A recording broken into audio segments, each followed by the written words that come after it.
Hello, and welcome back to a semi-daily dose of EOS. As always, I'm your host, Jack Wales. You can always find me on Twitter at Jack Wales. And for today's story, EOS got a huge boost over the last week, becoming the number 4 cryptocurrency on CoinMarketCap, just behind Ethereum.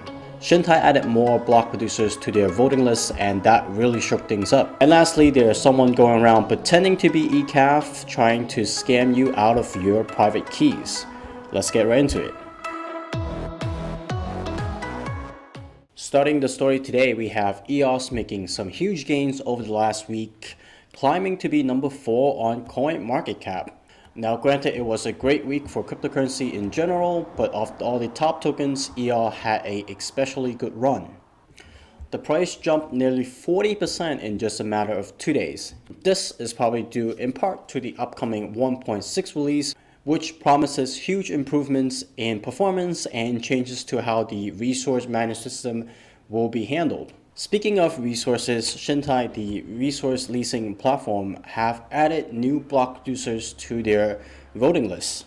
As you can see here, these 5 block producers was added to the list by the Chintai proxy managers, and this shook things up. This is of course not surprising, as Chintai now is the number 1 proxy account with 17 million votes, and actually is the 8th largest token holding account at 18 million EOS in their account. Here you can see how significant the Chintai vote is. This is with the Chintai proxy, and this is without. Now, I personally think these block producers that Chintai have added onto the list are well respected and well deserved the vote. However, I do still have some reservations about Chintai voting with their customers' tokens. Either way, hopefully none of this will actually matter after Rex has been implemented.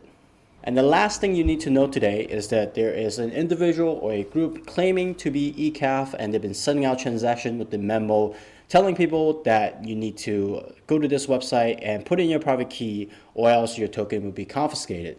In the memo, they pointed people to an exact replica of the EOS arbitration form, with the difference being they're asking for your private keys. Now, anytime anyone asks you for your private key, that is a red flag, and the community has picked up on it and have been giving out warning to people, making sure you're not falling victim to that scam. So that's all the news I have time for today. If you enjoyed the video and you found it informative, please give it a like, share it on Twitter, and if you're watching this and you haven't done it already, please hit that subscribe button. That was your daily dose of EOS. I've been your host Jack, and I'll see you tomorrow.